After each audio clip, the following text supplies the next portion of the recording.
หัวหน้าคอมมิวนิสต์คือใครสูงสุดในประเทศไทยเนี่ยภาคอีสานใช่ไหมไม่ใช่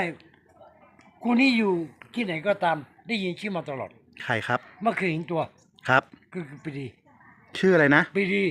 ปีดีพนมทำไมโหดร้ายจังเดี๋ยวเล่าฟังไม่ใช่โหดร้ายปรีดีตายก่อนนี่ไม่เห็นหน้าปรีดีนะ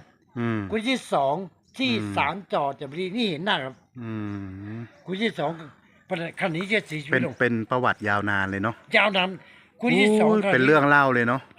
คนที่สองขณะนี้ก็เสียชีวิตลงแล้วลูกชายดำตำแหน่งใหญ่มากขณะนี้ลูกชายคนนักคมนี้เนี่ยอดีตเป็นนายกรัฐมนตรี1 ปี